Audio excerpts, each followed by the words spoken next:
Star Wars. We are a Star War. We are a Star War. Isn't that cool? Hello there. My name is Corey, and I am a Star War. Oh, hello again. And my name is also Corey, and I am also a Star War. Well, hi there. My name is Jim, and I am a Star War también. And we are a Star War. And today we are going to talk about episodes 4, 5, and 6 of Andor. And Andor. And we will try our best not to veer off into Tales of the Jedi territory, which we just watched episodes 4, 5, and 6 of. That's for later. That's for the next podcast. That's for the next show. We should do that very soon. Corey thinks that we should do it right after this one. I need to watch them again, probably. So let's get into episode 4. Let's don't waste much time. I'll do a quick recap. I would like to shout out the YouTube channel, New Rock Stars. I enjoy their content, and I watch their breakdowns and Easter egg reveals the last couple of days on work. So as I was crafting my recaps, I used their show to kind of guide me. So they do nice recaps and nice Easter egg reveals, so shout out to them. So episode 4, let's give the recap. Let's go. Luthen takes Cassian to Aldhani. He's clearly done his homework on Cassian and knows almost everything there is to know about him. He gives Cassian a kyber crystal, and Cassian is introduced to a lady from the group. She's skeptical about adding him to the group, and Luthen basically tells her to get over it. He's part of the group.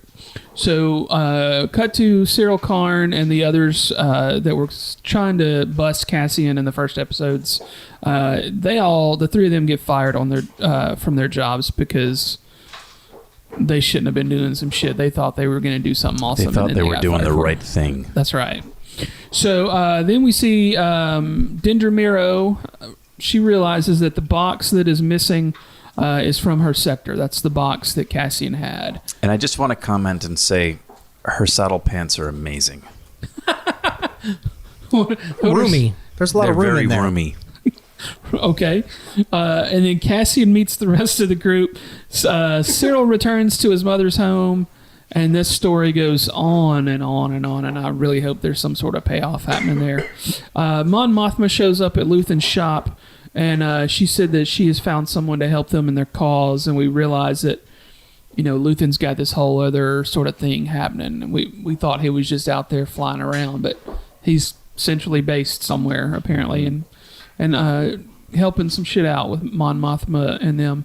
And then the rest of the group learns about the eye that will give them cover to pull off their big heist that we'll see later in episode 6.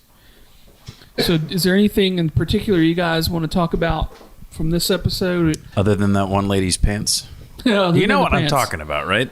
Like, she's got these riding pants. They're like poofy bloomers that kind of poof out. Like the mounties. She's got the white jacket, the form-fitting white jacket, and then the tall black leather boots, and then like these. And it's like an old, like, I don't know. They look like riding pants. What I took it to mean is that in their spare time, the Imperials play polo on horseback. Imperial polo it is. Yes. I think that's a great idea. That's what they do. Cricket. In their spare time. You think they're out there riding dewbacks and shit? I think they are. Dewback polo. You just made it. You just made some shit up, and I love it. Yeah, I'm gonna make a logo for that and start selling T-shirts. There we go. God damn it! That's a side hustle. I'm rich. Side hustle. I'm trying to quit my job. We need a side hustle. So what I liked about this episode, for the people that work with Corey that listen to this podcast, don't listen to him. I don't know them. I really enjoyed the conversation they had right off the bat when Selvig was recruiting Andor. Like the Luthen. Who did I call him? Selvig. Oh, I call him Selvig in my notes a lot because that was his name in the MCU. That's right. He's Dr. Selvig in the MCU. My bad. I knew what you meant. So sometimes I write Selvig. Since this is a Star Wars show, I figured I might correct There's you. crossover. In fact, I think actually it was just for an hour, and then I remembered his name, and I changed it halfway through the notes. Yeah. I loved that, but I also loved all the Imperial stuff. Like the first 3 episodes, I was saying that like there is no Imperials in the show. It's corporate. That's cool, and that was cool. But now we've seen the corporate messed up in the eyes of the Empire, and now we're seeing the Empire come in and take over and be that boot on people's necks. And it's like, oh, this is what the Empire is bad for. Like, right. We don't necessarily see that side either in the fairy tale Star Wars saga. We don't see regular people being oppressed, and now we get to see it here, and it's wild. And the thing that I love about what they're doing in Andor is, for the first time, I think the Empire seems really dangerous. Mm-hmm. Like seeing the machine and the bureaucracy and like that Monday meeting that those folks have at the ISB, like that's horrifying. Yeah, and so well written, and just it's what we needed, because that is real and spooky and can happen anywhere, not just in the Star Wars universe. And I love it. I'm here for it. Like that's my favorite part so far, is seeing how damn evil the Empire is outside of Palpatine, because it's always been Palpatine's the one. Palpatine's the one. Vader's the enforcer. Nah, man, this shit is rotten from the inside out, all the way down. Yeah, we see people there when they have that meeting, and at this point they're like in a bright white room. Their uniforms are all white. The tables are white. It's like, oh, we're just nice people. And the way that they talk, it sounds like bureaucracy. It just sounds like they're governing stuff. Mm-hmm. But then you kind of listen to what they're talking about, and they're talking about that one guy stands up and he's like, you know, what we do here is healthcare providers. He says, we look for sickness and illness, and then we destroy that illness.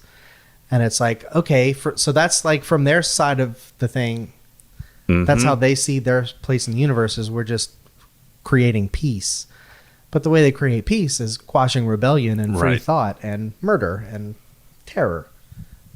You just don't really see it here. You see just like, oh, we're just governors having a meeting. Mm-hmm. I love that. It's a little scary. Yeah.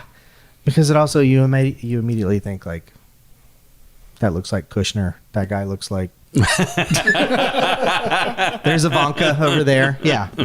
It's fascism. I don't know that I ever remember Ivanka wearing those riding pants, though. But she has them, though. I digress. So Corey, you got a page full of notes. Let's hear them. Oh, but my notes are all just like, Selvig turns into a pimp. But his name isn't even Selvig, it's Luthen. I thought it was amazing where like you see him, he's just gruff guy. Andor, come on, we're gonna do this. Andor. And then he goes and puts on a wig and he's like, and turns into a whole different thing. And that's like, oh, the spycraft. And it was kind of like he was channeling Jeff Goldblum from Grandmaster from Ragnarok. Yeah, he was a little over the top, but I liked it. Yeah, I loved it. It was funny. And it's amazing when they would do the flip when they got to the back room, and they all of a sudden were like, okay, so anyway. Flippy for real? Yeah, they flippy for real. It was so good. I wrote down that they were hobbit walking across the mountains, because there was a lot of like, let's just walk through the grass and talk about how I don't trust you. Which was fine, because then there were TIE fighters that showed up. Those scenes where like everything seems like just normal people walking in a field, and then a TIE fighter comes by. TIE fighters come by. Yep. That's so cool. That was impressive. Yeah. The blonde Imperial chick that we're talking about with the pants. What's her name called? I've got it listed as Dendra Miro, but it could be Dedra Miro. Oh, I have no idea. Okay. So George Romero. Yes. Well, this could be dumb because I maybe was high, but she says something about like, oh, I have to investigate this. I just have a feeling. She says something about having a feeling or a gut instinct like 3 times. Mm-hmm. Does that mean that she's force sensitive? Because I've been trained by the sequel trilogy that Finn is like, hey, I have an idea. And that was all we got, and we were supposed to extrapolate that Finn has the force too. Right. Well, somehow Palpatine returned. So maybe that lady is force sensitive. That's all. At the minimum, they did set up a nice duality between her and the dude from the corporate thing. I mean, she's she's chasing a lead, she's chasing a hunch, and it's going to pay off for her likely. Yeah. Right. So should we get into episode 5, or do you guys have anything else you want to touch on? I have something I want to say about Luthen, but it can wait until the end. No, say it. All right. So he seems like he's got a different agenda than just rebellion. Like, he's real angry about something. At least it seems that way to me. He's got a chip on his shoulder that seems to be personal beyond, like, Mon Mothma is more like Bail Organa. Like, there's a virtuous, desire to overthrow the Empire because it's an evil place. Like, Luthen seems like he's got an angle, a personal angle that I got no idea why, but I think it's connected to Palpatine. Like, I think he knows Palpatine or knew. I don't know. Like, I feel like there, and maybe I'm wrong. Like you said, I mean, we're midway through the series, so it's just a hunch. But I feel like his reason for doing what he's doing is more than just that's like his brother or some shit. right, or his lover or something like that. Like, I mean, Palpatine wouldn't have let that person live, but yeah, that's true. Something like, I feel like there's more to his motivation than just topple the Empire. Yeah, something's going on. You got to give him some sort of story.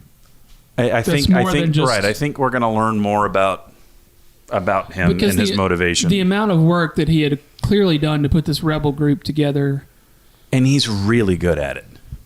Right? Like, I mean, he's playing tactics and playing chess with people the way Palpatine played chess with people. Yeah. Right? I mean, he's doing some Machiavellian shit, and it's working so far anyway. I mean, the heist went over well, but that episode is to come.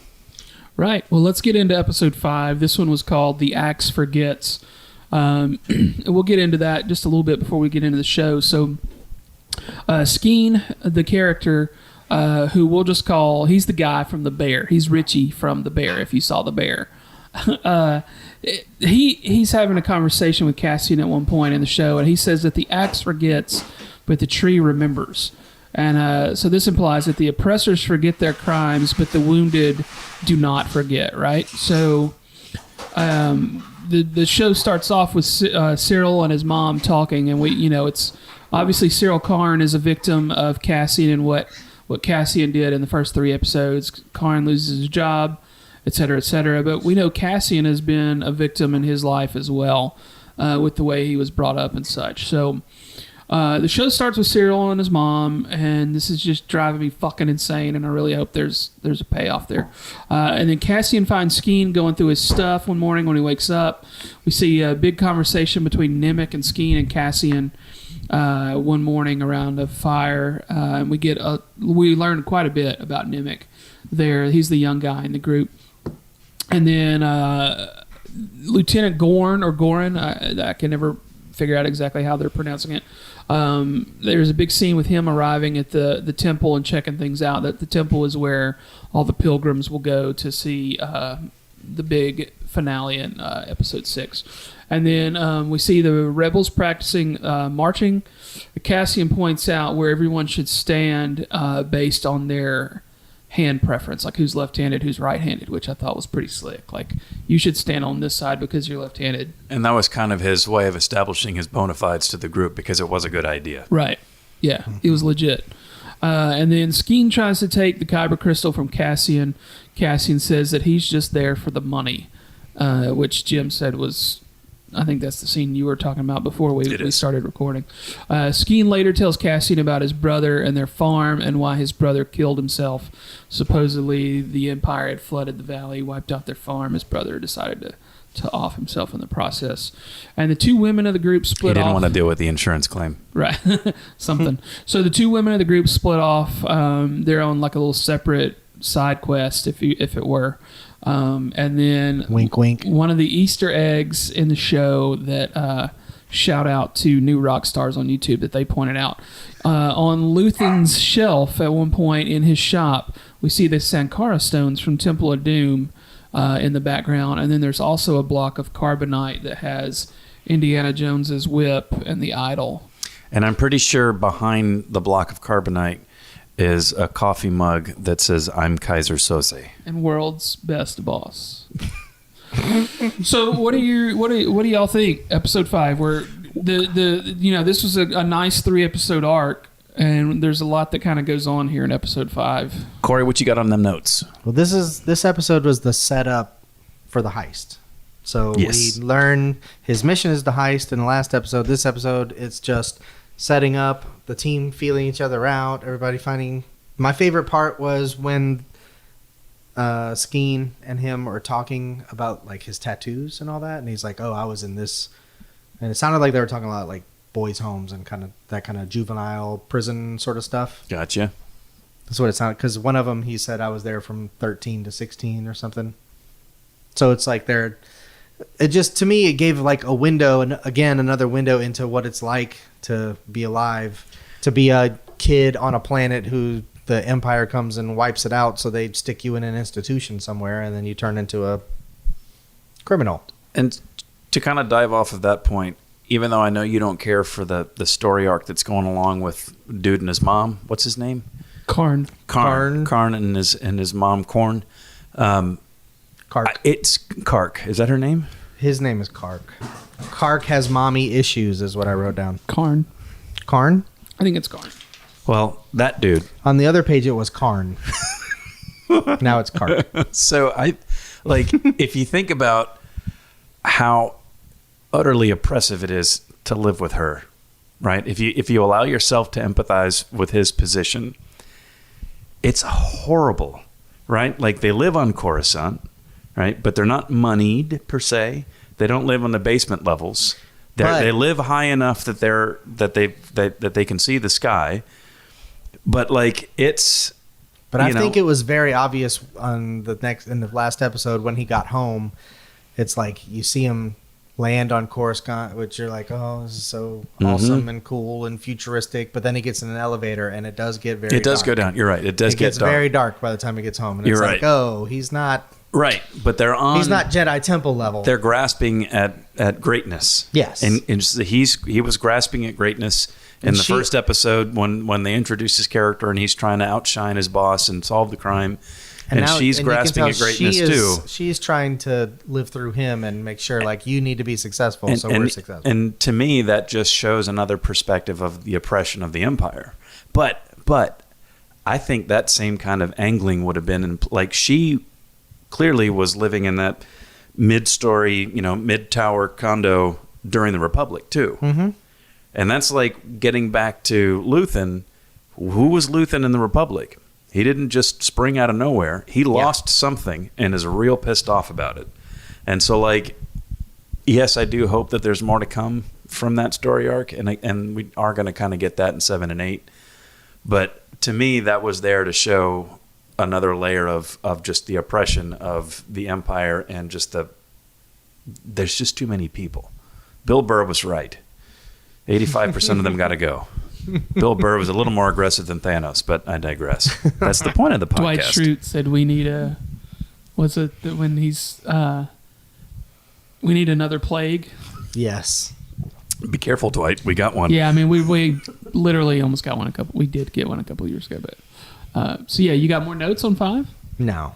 I took remarkably few notes. The other on thing 5. that I wanted to say to that point where Cassian is talking to the dude from the bear,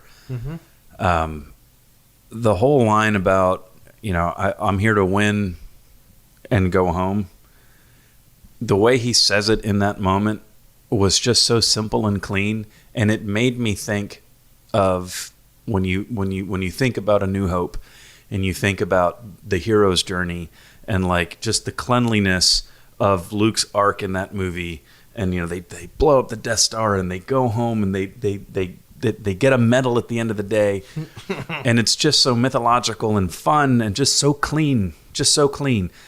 And then this show is literally this is the substrate beneath the asphalt that Luke drives on, right? Like, this show is about people without power trying to. But even if you think about it, at some point in all of that, Han is just like, I'm just here because I'm trying to get paid, right? So Han is even that character in. But But those then movies. he gets redempted. Sure. Redempted. He gets redempted. He gets redemptivized. I knew what And you know what he does? He flies away in the Millennium Falcon. Then do. listen, He do. it's called the Millennium Falcon now. This is new. This is new for the Star And Wars this verse. is canon, and we need everybody to recognize that. Hey, those Facebook ads that pop up and they say Star Wars has finally explained blah blah blah. I hate it when they do that. I also hate the. I'm like there's the a one Star thing Wars is that a is thing? going to correct Palpatine. The one thing that's going. Fuck off with the one thing. You're right. You're right. Can we name this episode "Fuck Off with the One Thing"? No, Yeah, it's fuck off called with the one thing. Corey and Corey Go for a Ride in the Millennium Falcon. All right, episode 6. Nimik and Cassian For have the a two of you discussion. still listening, we love you, by the way. Love you. We do. Nimik and Cassian have a discussion to start the show. Nimik is super nervous about what they're fixing to try to pull off that evening. We see the pilgrims are heading to the temple. Lieutenant Goran greets the pilgrims, and they kind of have a very it's filled with tension. Their little exchange there. It made They me. don't like It each made other. me think of like, when our army was going to meet with the elders in Afghanistan, right? Like it was a weird, and I'm not saying anything. It just felt that way, like just the collision of culture on that staircase right there was really, really cool and Yeah. really well done. Yeah, this episode really shows a lot of like what it means to be an empire. Yeah. And to displace cultures everywhere you go. And it was and to scary be as fair shit. to the Empire at that moment in time in the story, they were being permissive and accepting of within their. I'm not making excuses for the Empire, Basically, but like, people they ran off of their land. but they were, Right. but they were like, all right, we don't want any trouble. So if they're going to come up once a year to watch the sky fireworks, then But they have plans where they're like, yeah, there used to be thousands of them. Ha. Right. Now we only have 100. right. Next year, And now next and year they there have, won't be any. Right, and they have the And viewing they'll be box. fine. They have the viewing box. They have the Right. box seats for the thing. Yeah. Sorry. Go ahead. No, you're good. I jumped the gun. So then Goran leads the rebellion squad There are into no rules. formation. So we see him kind of leading his little rebellion squad there, and it's kind of awesome to see them working together. And then we see J-Hold get taken over by the rebels, and the shower kind of starts. And then all this is kind of interplaying together. The rebels get inside the vault to get all the credits. The credits injure Nimik on the ship. As they're trying to get away, they all slide back and kind of crush him. And this was a shout out to the new Rockstars YouTube that I wrote this down. He was like, oh, that equates to the crushing weight of capital, which I thought was kind of neat. Little shit like that I would never think about. So then Nimik's Navigator, which he had been kind of hyping up as untraceable and all that stuff. It's the thing that helps get them out of the eye, right? So they get out with Right. the coordinates, and the fucking TIE fighters behind them get crushed. Yeah, they get lit up. So and then So cool. Then Skeen says, "Hey, we've got to get Nimik to a doctor." So they take him to a doctor, Quadpaw, Dr. Quadpaw. with 4 arms. Yes. He looks like has 4 Maz arms. Kanata from He does. the new trilogy, right? And then Skeen tries to split the money with Cassian, and he says that he made up the story about his brother. Cassian is like, nah, fuck you, cuz, and then shoots him because he knows what's up. And then Cassian goes inside to find that Nimik didn't make it through the surgery. And as a token of good faith to Val, I can never figure out how they're saying her name, he gives her his Kyber crystal and says he just wants his part of the money. He's not trying to get anything extra. He says, hey, Skeen was trying to get all this money and split it, and you should know. And I killed him, so he ain't there no more. Killed. And You then killed him. she Killed him dead. gave Nimik's manifesto to Cassian, and then it ends in Luthen's shop, and he hears I guess it's a radio signal that's calling Which Corey out. Martin has a lot to talk about. But actually, that's in episode 7, isn't it? I think so, yes. We're going to get to the newspaper in a second in our next So episode. it kind of ends on Luthen's little solo celebration in his store where he's all happy. We that- might call yeah. it a happy dance. Yeah. So what do you guys think about? I thought this was clearly the best episode of the 3. It was a great payoff, Yes. and I was surprised that Imperial credits were like hard assets and not just like Bitcoin. Right. It was- But you have notes, so I Well, want no. to hear. I want to hear your notes. No, it was cool to see that it's like, oh, here's a room full of gold. It was right. Basically. Yeah. Gold. Yeah, I do think this was the best episode. I think that like these three could be a movie. You know, that's about the same amount of time, and this would have been the climax, which was cool because This was definitely the Act 3. eye going over, that was amazing. Mm-hmm. And then like the overtones of like racism and like displacing indigenous people and all that stuff that was embedded in this, I freaking loved. The guy who is there in bed, who's not named Korg, what's his name? He's like the Crystal meth. Yeah, well, the one that is like the colonel or whatever, Yeah. and he's like their guy on the inside. Mm-hmm. So we find Gorn. So you find Crystal out meth. that Gorn came to that planet and fell in love with one of the indigenous women, and then I think they just said lost her. I don't know if she was killed or whatever.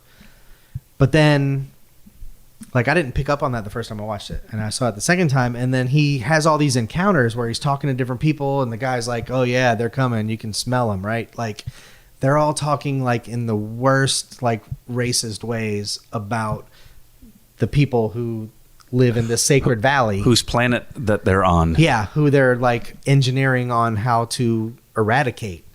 And just the way that they talk about them, the way they're so dismissive of it, the way they're like, oh yeah, this is their sacred valley. Who cares? Next year we're going to pave over this and put in whatever they're about to build there.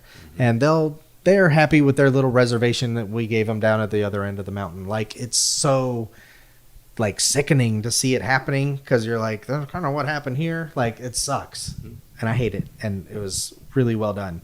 And that the fact that the Gorn like gets to eventually like turn around and be like, yeah, this is what's up, and like stand up and say how he really feels to all of his coworkers and everything that he's been fighting with. I loved that part of it. They also had, when they're doing the little like ceremony where they're like handing fur back and forth, and like the Imperial dude like obviously doesn't care, but then the indigenous dude is like, you don't care, I don't care either, screw you, and he takes it and throws it in the fire and whatever. And he tells them in their native language, he says, tell him our ghosts have strong hands and long memories. That's a good line. And that's the thing that Gorn like mistranslates. He's like, they said they're happy to be here or whatever, and the guy like looks at him like, that's not what I said. That was awesome. I love that part. One of my favorite. And the guy's name's Quad Paw because he has 4 paws. What was your favorite part? I mean, I thought visually it was really, really good. I kind of like the ruthlessness of Cassian when he realizes what's happening with Skeen, and he's like, got to put it into this, dog. Yeah, he doesn't You're not think. ruining this. But right, and it wasn't because he disagreed with what the dude had to say. It wasn't because he was being overly virtuous about protecting the money for the cause. He didn't want that guy to fuck up his out. Yeah. And he's about to be done with this particular thing, and he wants out of there, and he's done with it, and he was standing in his way. Get the money, wash your hands. Han did not shoot first. Cassian shot first. Yeah. Oh, that's good. Mm-hmm. I liked it. That's the difference between that's those two. another T-shirt. Listen, we're going to make a whole goddamn lot of money. Corey Martin's got a business plan. I have a T-shirt. And for the two of you listening, we're relying on you. Look for the link on You our will website. be a part of the VIP club. Jim, you don't have notes, but like, what are your thoughts on it? I am a Star Wars. Jim, what is swimming around in that mind of yours? Well, I like Star Wars, and Go on. I really like this. I like the way the show is written. It's just like the issues that I had with pacing in the Obi-Wan show. I'm not having with this show. I'm hella having those in this. For me, like I don't mind just sitting there watching two people have a conversation about healthcare for the Empire, or it's just that there's not a lot of pew pew pew in this show, and I kind of like that. I like that a lot of the conflict is coming from You know, the interpersonal dynamics, the Machiavellian. I mean, this is the Tinker Tailor Soldier Spy of the Star Wars world, and I'm here for it. Yeah, I don't know what's happening in the Cyril Karn story, and it's... Have you watched 7 and 8? I did, but it's still dragging ass. He's the only one that knows that is championing the light of Cassian Andor as being the one who killed the 2 guys on the corporate planet in the red light district. So he's the one, you know, he was fired for that. He was told by his mom, stay in your lane, right? He was disgraced because he lost his corporate position. He's not letting that go, right? And so he's going to get this job, and we're bleeding a little bit into 7 and 8, but he's going to be the one that I think connects Cassian to the Empire, to the ISB. Well, Luthen, we've already heard, well, that might be 7 too, but like... He's starting to get a little worried. Well, Cassian knows who Luthen is. He's seen his face. And so Cassian, at least as of right now, all the noise that they made with the heist... Hi, Avi. That's my dog. She's whining because she wants the cat to come play with her. But I think Luthen is got a problem with Cassian and was maybe sort of hoping that Cassian wasn't going to make it through the heist. He needed Cassian's skills to pull off the heist because he needed the money. Yeah, Cassian was the one that kind of let him know what was happening because they were talking about weight displacement and stuff on the escape, and he realized that they didn't know what they were talking about. And he's like, wait, you got to put this all in there. Yeah, that was a great scene where he was like, what were you going to do if I wasn't here? Yeah. Yeah. I mean, it's smart. If I had one complaint about this show, there was something that was teed up. It was very easy for them to knock out of the park, and they didn't do it. And that's right before the heist. Part of it was that the 2 women like knocked out all the comms and all the whatever. And so then there's a scene where there's people sitting in their Imperials, and they've got all their, monitors and whatnot. And they're like, I don't know. I lost whatever. I can't find this. They could have had one guy say, I've lost the beeps, I've lost the creeps, and I've lost the sweeps. One dude to say that, and then you go on. Just casually. Just one little Spaceballs Easter egg. That's got a little Spaceballs, and that would be great. That's all I wanted. So, I mean, do you guys have more thoughts about these, or do you want to do the wrap-up segment for the show? Wait, weren't we going to have other segments? Well, that's what we have segments about. We have segments. We have ideas. Partitions of thoughts. Compartmentalized ideas. And I'm good to talk about... this is a free-flowing Star Wars podcast with 3 buttholes just talking about Star Wars. Well, the wrap-up segment I was talking about was Jim decided, and I think this is a great idea, that we should each have... We should reflect upon a memory from our childhood that makes us think about Star Wars. Because y'all have... If you're our age, if you guys grew up with this the way we did, you've got stories. Right. Well, it was your idea, so I think you should go first. I don't want this to be like a big thing, but like for me, I remember very specifically burying my X-Wing in mud. Like I would get the garden hose out, lived in Tampa, and so here in Alabama the dirt is red clay, but in Tampa it's real sandy, and I'd get a good slurry going, and I would bury that X-Wing and just reenact the scene from Empire, from Dagobah, and I loved doing that. And you brought up the point about the toys were our way of reenacting. You share that, right? Because I think that gets lost with these youngsters, these young kids. That we can just pick up a stick and watch the whole trilogy if we wanted to all the time. Because we didn't even have when we were children, we didn't even have video. No. So these movies came out, and every once in a while they might be like the Sunday night show on ABC or something, but it would, be all edited and weird and on your little tiny TV. So like you saw it in the theater, and then that's it. Like you go home, you get as many toys as mom will get you, and then you reenact it in your house, and that's how you keep it alive in your head.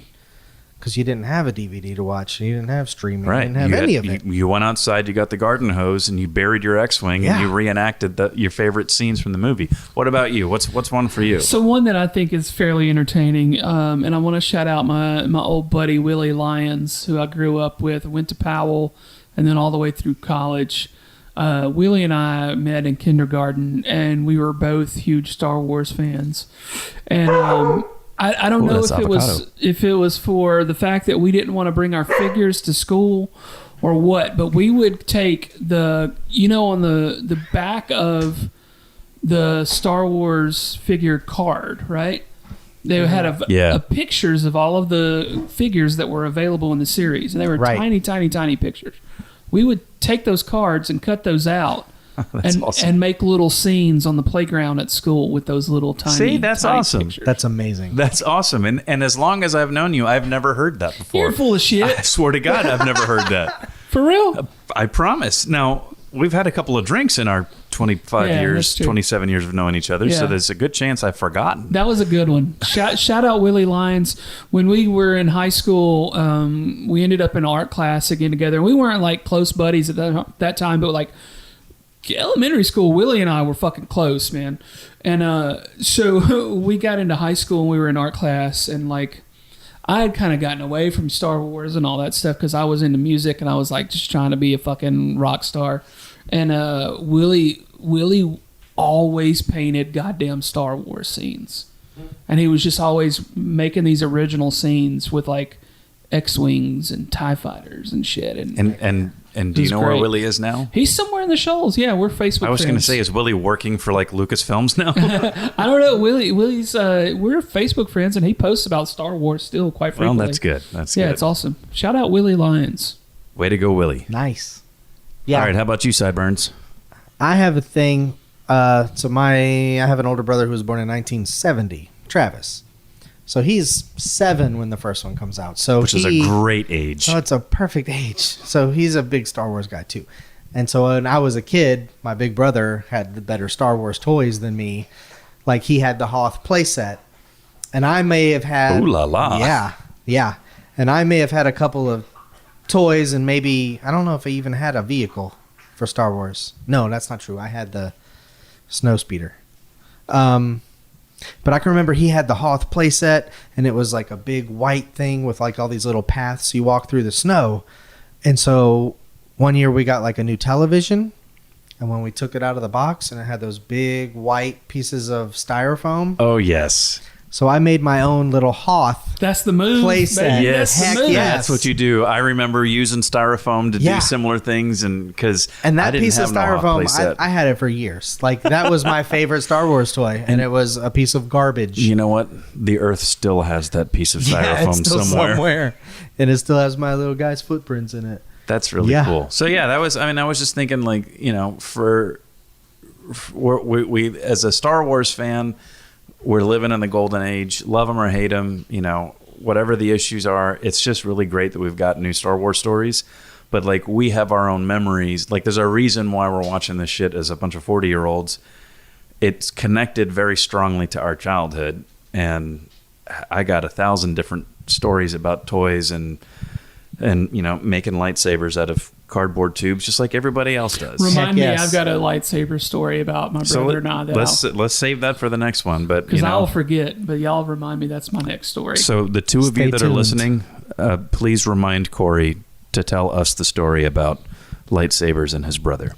So, yeah, I mean, episode 9 comes out mañana. Tomorrow. We'll probably release this on Thursday, so it's probably been out for a day. But very, very soon, as soon as possible, schedules permitting, we'll record another episode either about 7, 8, and 9, or we'll go ahead and recap Tales of the Jedi before that's too old. So we'll figure that out here sooner rather than later. You guys have any final thoughts before we wrap her up for the day? No. This Andor is written and made very well, and I thank them. Thank you. Yes, thank you. Thank you, Andor. Yes, have some. Well, that'll do it for this week. Thank you guys. Be sure to follow us on Instagram. The Insta. We are not on Twitter. We are on Facebook.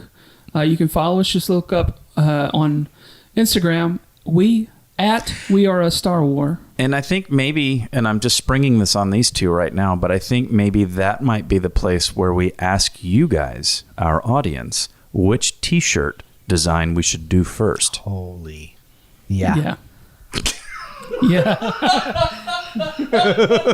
I'm sensing that Corey has a lot of ideas. He does, and they're good. And tell us where to put them, Ooh, because step 3 is I quit my job because we have sold so many T-shirts. yeah, that would be ideal, because we both have jobs we would like to quit. Come on, y'all. So yeah, Support your local- Y'all do too. Support your local podcaster. y'all give us a follow, and be sure to follow the Alabama Take on Instagram, Facebook, and Twitter. That's sort of our hub for our network of podcasts. I got one final thought before we do the sign off, and it's kind of in line with what we were just talking about. So, oh boy, I've already told you this part. Okay. We've got 2 episodes that we've published, right? 2 podcasts, right? Sure. Well, you're the one that published them. I mean, I don't know. Well, it's been a while. This is number 3 that This we're is the recording. third This is the episode. third one.